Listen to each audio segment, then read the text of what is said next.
udah statement, penggunaan uang kertas adalah penyebaran virus. Ke arah mana ini? Setiap krisis itu adalah peluang, kesempatan. Krisis itu adalah perubahan era dari era lama kita. Flores harus waspada karena dengan cuaca yang sangat ekstrim, hujan. Halo kakak cantik. Halo kakak Bella. Apa yang merupakan kejutan kakak setelah tiba di Flores, bahkan kita mengantar sampai di air panas di Soa. Kakak bagaimana? Luar biasa. Ende sangat-sangat cantik dan air panas ini. Soa. Air panas Soa yang belum pernah ke Ende harus datang ke air panas Soa. Iya. Ya, ini salah satu air panas terbesar di kota Ende. Ya, ini di Kabupaten Ngada, tepatnya di Soa. Nah, jadi kalau mau ke sini harus mandi air panas Soa. Direkomendasi banget ya kakak. Ya, Aduh, keren sekali, cantik. alamnya Alam. fresh, Aduh, panasnya tak ada orang, bersih sekali. ada. Terasa sekali ya. Keren. Indah kakak. Apa yang kakak pesan kakak untuk orang-orang untuk bisa memanfaatkan waktu untuk bisa menikmati seperti ini? Untuk orang-orang Ende khususnya dan Bajawa, Bajawa, Daratan Flores. dan daratan Flores juga Indonesia. Ini alam Indonesia, alam Ende, alam Bajawa harus dijaga supaya kelestariannya tetap bagus dan menjadi income pendapatan daerah ya. Iya, ini bisa mendapatkan income ya. Ya, kita mengelola secara baik wisata alam kakak. Ya, dan jangan membuang sampah sembarangan di lokasi wisata air panas di sini. Apa pengalaman kakak yang sudah mengelilingi dunia ya, ada Inggris, Jepang dan lain-lain, tapi akhirnya juga kita sampai di wisata alam sendiri. Untuk saya merasa bersyukur sebagai warga negara Indonesia dan punya alam Indonesia yang cantik, apalagi di tanah negeri saya sendiri, Nusa Tenggara Timur. Luar biasa ya, banyak sekali keindahan alam Nusa Tenggara Timur yang masih tersembunyi loh teman-teman. Contoh seperti ini, tidak banyak loh para traveler yang tahu tempat ini. Tapi saya berharap suatu hari mereka bisa berkunjung. Nah, dan dunia bisa tahu di Indonesia itu masih banyak tempat yang sangat-sangat cantik ya. Kakak, terima kasih banyak hari ini bersama dengan Bung Herodores. Untuk selanjutnya bisa dinonton di channel YouTube Bung Herodores bersama dengan kakak Bella. Kakak bisa mengenalkan profil kakak. Ada ini nama indahnya itu Mama Online yang kami bisa sebut dengan bisa kenalkan profilnya kakak Bella. Bisa datang ke sini dalam rangka apa dan Kak Bella sudah pengalamannya apa saja? Ya, jadi saya traveling banyak negara juga di Indonesia sendiri dan latar belakang saya itu pekerja bisnis networker di bidang cryptocurrency dan saya berkunjung di kota Ende ini untuk membangun salah satu bisnis autopilot digital era yang dimana teman-teman juga bisa mengambil peluang dan bisa seperti saya jalan-jalan sambil dibayar. Bisnis autopilot. Yes. Apa keuntungan dari bisnis autopilot? Apa nilai atau makna intisari dari bisnis autopilot? Intisarinya, bisnis autopilot itu sesuatu yang kita tanam sebagai aset yang terus membayar kita di masa depan tanpa kita pikir lagi, dan juga dimanapun kita berada kita tetap menghasilkan. Oh, walaupun kita jalan-jalan tetap menghasilkan. Uang kita di trader atau dikelola dengan baik ya. Baik. Oh, inilah keuntungan dari bisnis auto Trade community. trade community yang itu notabene bisnis autopilot. Kita boleh jalan-jalan ke uangnya bekerja untuk kita ya. Iya. Kakak, pengalaman kakak sudah negara-negara mana saja yang kakak sudah melakukan traveling atau berwisata? Saya pernah ke Inggris. Ke Inggris ya? Dan Apa yang paling terkesan di Inggris? Seluruh Inggris yang terkesan di Inggris itu ya gedung-gedungnya yang cantik, yang luar biasa, arsitektur, desain, termasuk kerajaan Buckingham Palace. Dan saya pernah ke Eropa, Amsterdam, Prancis, Spanyol. Oh, sudah pernah ya ke Brasil, Amerika ya?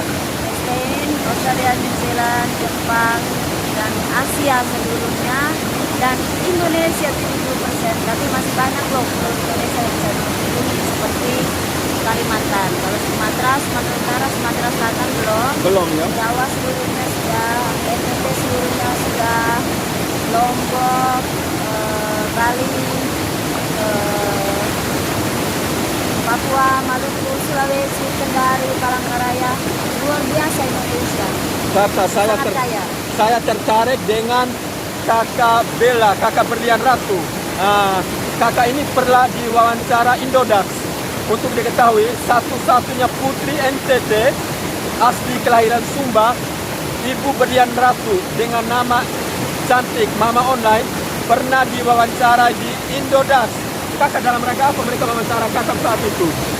Indodax mewawancarai saya untuk sharing tentang bagaimana dunia digital dan cryptocurrency atau mata uang digital untuk generasi muda dan untuk masyarakat Indonesia yang belum paham dan belum bisa mengambil bagian di cryptocurrency dan masih berpikir cryptocurrency itu tidak real.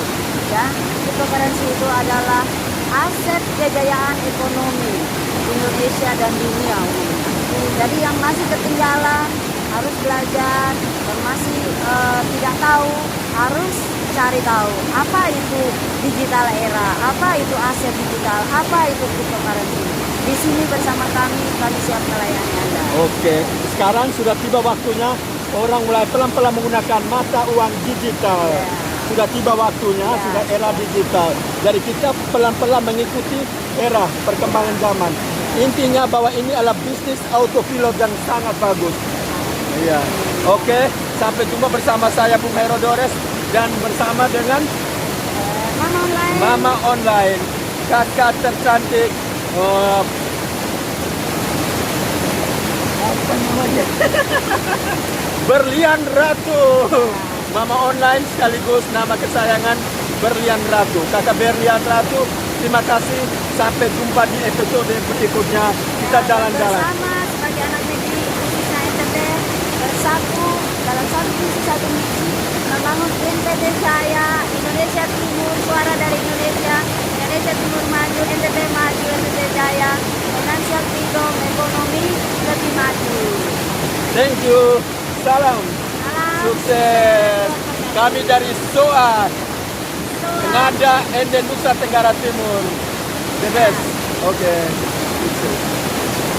Ini saat ini saya bersama dengan Kakak Bella di air panas SOA.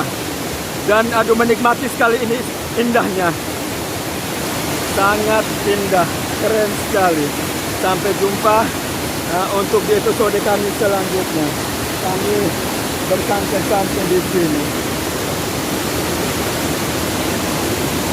Enak air panas di SOA.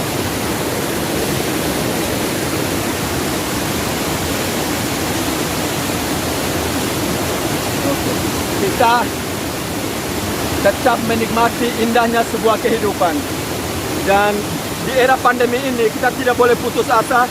Kita terus bekerja keras untuk mengisi sebuah kehidupan itu yang sesungguhnya. Dari saya Bung Herodores, mari kita tetap mengikuti protokol kesehatan. Jaga jarak, menggunakan masker dan menghindari kerumunan massa.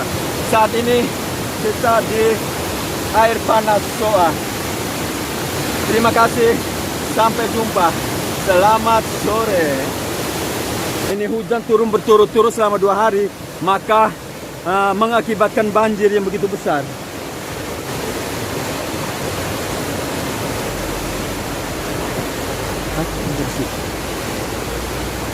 Ini selamat sore Kak Bella. Kak Bella saat ini berada di sebuah wilayah di NTT, menikmati. Ini salah satu, ini sebenarnya bencana, tapi ada unsur dari bencana ini. Berarti bagaimana membuat kita untuk lebih mewaspadai. Ya, apa yang kakak belajar dari nilai ini? Ya, untuk masyarakat NTT saat ini, khususnya di Flores, harus waspada karena dengan cuaca yang sangat ekstrim, hujan deras, angin, banyak pohon tumbang di jalan, banyak longsor juga di jalan ya. Kiranya hati-hati pada saat melintas dari Ende ke Maumere. Iya. Saat ini terjadi banjir besar di kota Lintas antara wilayah apa ini? Hah? Ini di wilayah Tanali. Banjir besar. Ini hujan 2 hari. Banjir gitu besar. Apa pesan Kak Bella? Ya, pesannya kepada masyarakat lebih waspada dan juga masyarakat harus paham jangan sampai membuang sampah sembarangan ya, karena sampah itu juga mempengaruhi banjir dan juga dengan cuaca ini masyarakat harus waspada pada saat perjalanan lintas, harus waspada longsor, hujan, harus hati-hati di jalan ya, soalnya lihat nih ada sampai rumah masyarakat itu terkena banjir ya. Iya. Jadi harus tetap fokus dan masyarakat tetap juga peduli dengan alam sekitar ya. Setelah banjir ini pasti banyak sampah dan jangan sampai menambah sampah lagi ke sungai supaya tidak terjadi lagi luapan. Oke, sampai jumpa. Oke, terima kasih Kak Bella, sukses. Kita melihat banjir ini berarti mau membuka otak dan hati kita. Kita tidak boleh buang sampah sembarang tempat. Kenapa? Sekarang ini alur banjirnya itu sudah melebar. Dia tidak sesuai dengan jalurnya. Sebenarnya jalurnya ke sana, akhirnya melebar sampai ke sini. Nah sekarang seperti yang kita saksikan, banjir ini begitu besar. Nama tempat yang banjir nama apa ulang? Kampung Tanali, Desa Bera, Kecamatan Mego, Kabupaten Sika. Ulang lagi Kampung Tanali, Desa Bera, Kecamatan Mego, Kabupaten Sika. Banjir terjadi diakibatkan karena hujan berturut-turut selama 2 hari. Oke, terima kasih. Ini tim apa yang turun sekarang ini? Melihat. Ini dari BNPB Kabupaten. Dari apa?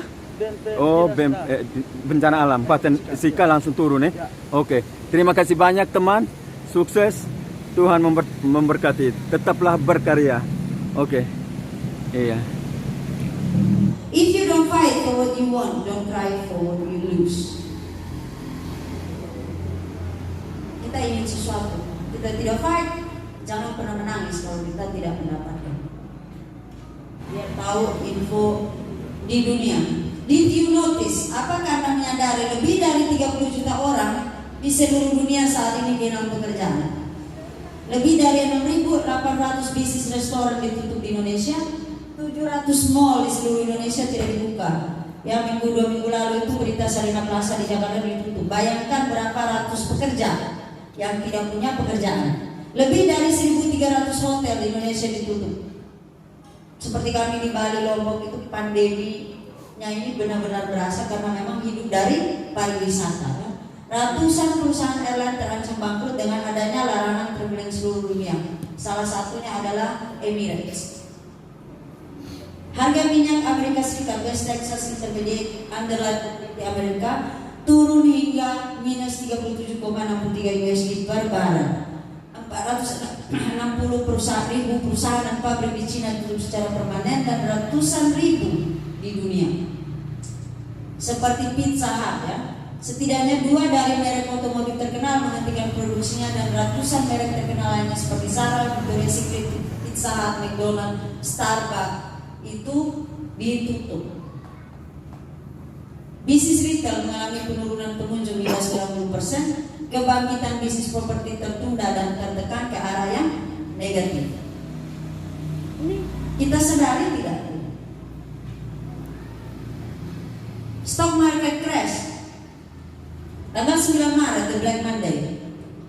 Hari itu saya tiba dari Eropa di Bali dan harusnya saya pulang dari Eropa tanggal 26 Maret. Tapi karena pandemi saya harus pulang tanggal ini. Jadi tanggal ini benar-benar untuk saya kayak memori. Ya, Dow Jones Industrial Average lost more than 2.000 poin. Ini Black Monday, benar-benar hari ini tuh pasar dunia itu semua kayak orang lagi kena, kita bilang perempuan yang lagi menstruasi. 3 kunci utama yang harus dilakukan saat ini dan masa 2 tahun ke depan. Ini tidak ada orang yang tahu kenapa. Ini saya ambil, saya punya guru mental spiritual namanya Eric Ho.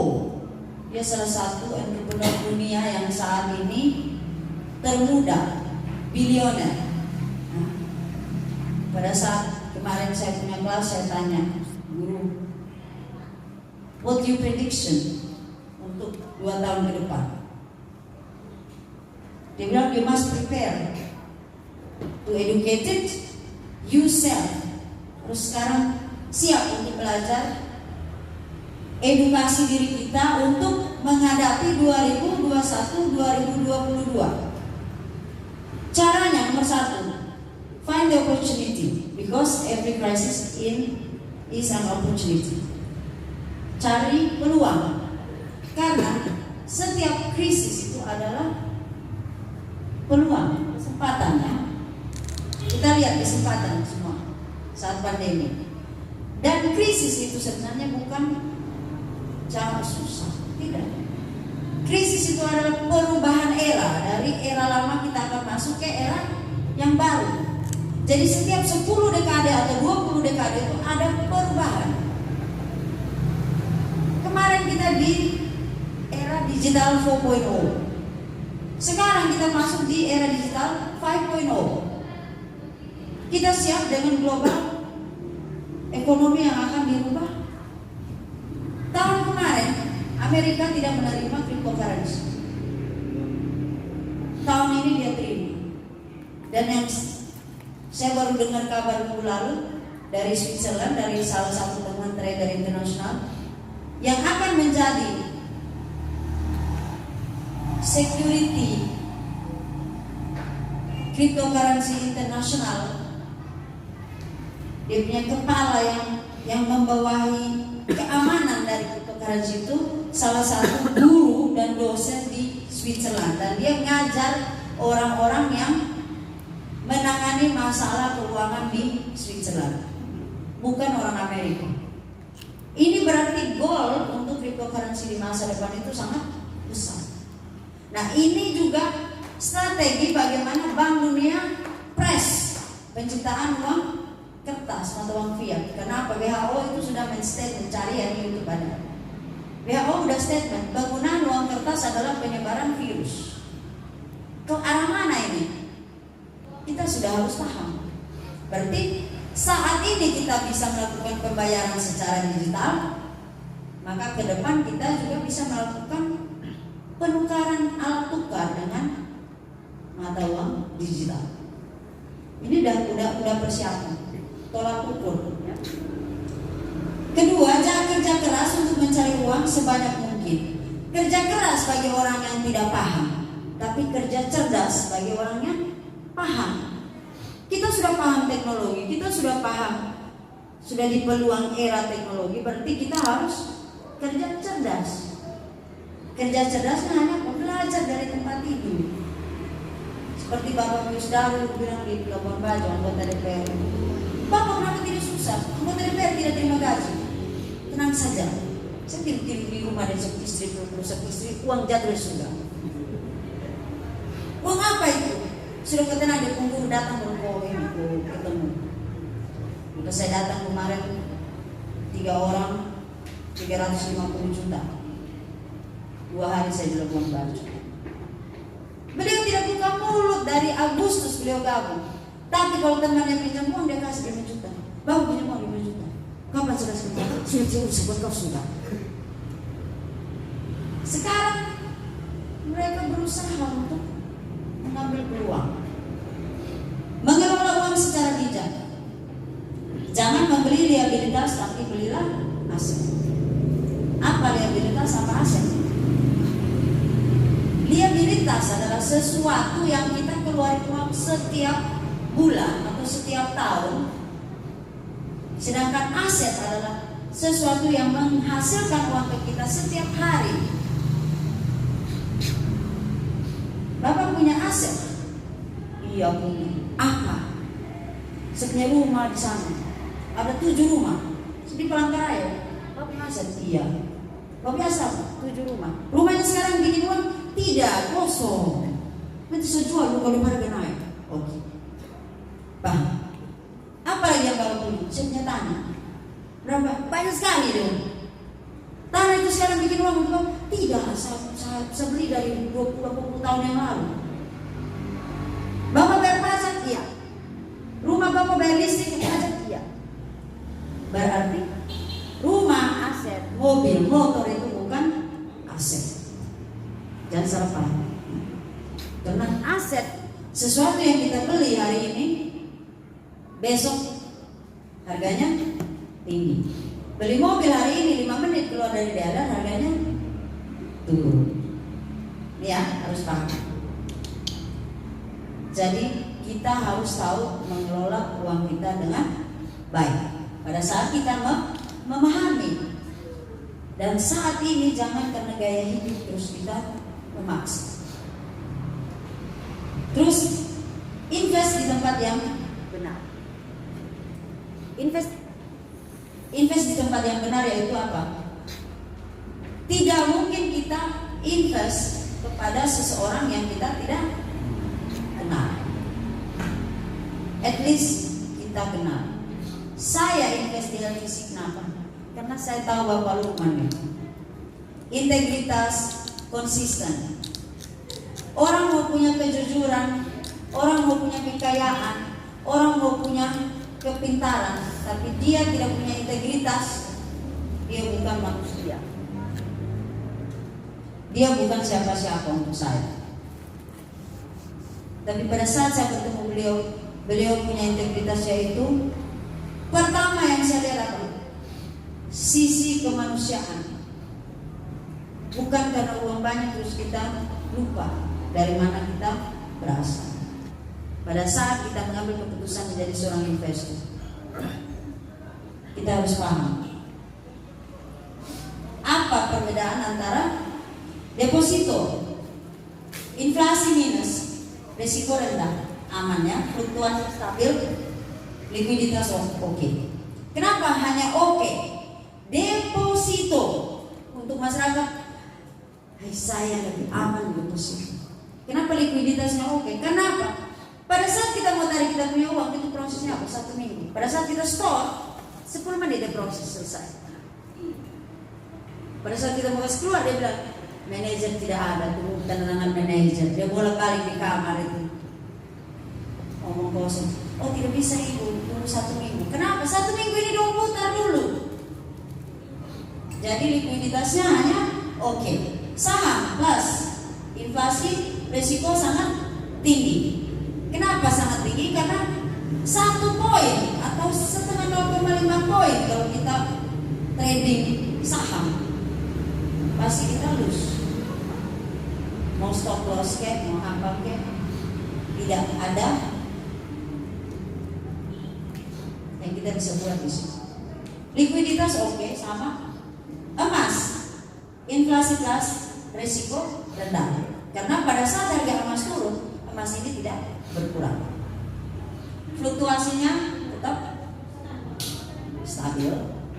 Likuiditasnya oke. Kenapa oke emas? Hanya kenapa tidak wow, tidak sangat oke? Karena saat ini emas ini hanya beli buat gaya, bukan hanya orang yang uang yang memang paham baru dia beli untuk investasi. Kebanyakan beli hanya buat gaya. Properti plus inflasi, resiko rendah, fluktuasi kadang stabil, kadang meningkat. Kalau memang musim ekonominya lagi stabil, likuiditas sedang karena apa? Kita butuh uang saat ini, tidak mungkin kita beli rumah saat ini dia laporan ini. Pasti nunggu pembeli, dia sudah terlihat tidak jadi, nunggu next. Berarti likuiditasnya sedang. Digital asset 100 kali plus. Resikonya apa? Sedangnya kenapa? Harga turun, diam aja, tidak lulus. Harga naik, untung, selesai. Fluktuasi cenderung meningkat. Contoh, 2009 harga Bitcoin pada saat diciptakan itu 21 juta keping. Saya dengar informasi ini, saya di Jepang. Teman saya namanya Yoshi Goto yang punya mesin penambang Bitcoin di dunia. Kalau cari di Google bisa cari namanya perusahaan Bitmain sama Antmain. Itu mesin pertama yang dia buat untung untuk bitcoin.com, btc.com. Kalau lihat di blockchain, website blockchain.com, lihat di hash rate, ada dalam hash rate itu tulisan btc.com, itu tambang bitcoin pertama yang dioperasikan di Cina. Terus ada lagi slash.com, ada lagi beberapa tambang, monero.com. Mesin dia buat, dia kasih saya, dia bilang ada project. Apa? Mata uang digital. Ikut yang khusus. Simpul. Tidak mungkin jadi harga. Harganya berapa saat itu? Saya punya goblok. Thomas, 25 sen dolar. Setara 2.500 rupiah. Saya bos. Bulan Mei, 25 Mei saya ulang tahun. Tanggal 22 Mei dapat berita lagi. Wih, udah coba ini dijual, ditukar 10.000 keping bitcoin dengan satu buah pizza. Jadi, saya bilang kamu ngomong apa? Tidak percaya. Akhirnya lewat begitu saja. 1 tahun, 2 tahun, 3 tahun, 4 tahun, 5 tahun. 2013 saya balik lagi ke Jepang. Dia datang lagi, bilang, lihat nih, gila, ada 10.000 di situ bitcoin. Cek dulu harga di pasar. Cek ini, pasar mana? Dari situ lain, lihat, coin market cap. Harga berapa di situ? $350. Berarti setara 4 juta semua. Di situ maka saya pulang ke Indonesia, saya jual semua. Saya jual sampai spa, saya jual sampai homestay, saya jual sampai villa, saya jual semua. Saya buka kantor kecil sampai spa kecil di samping bar tempat Dina kerja. Itu spa kecil hanya karena saya pengen pijit, pengen pedicure, cuci rambut. Di situ saya punya sendiri karena saya hobi. Sudah tidak kerja, tidak apa-apa, penting sudah. Saya beli bitcoin, saya tanam di pasar Jepang. Akhirnya sampai sekarang saya hidup dari situ. 70% income itu hanya dari mata uang digital.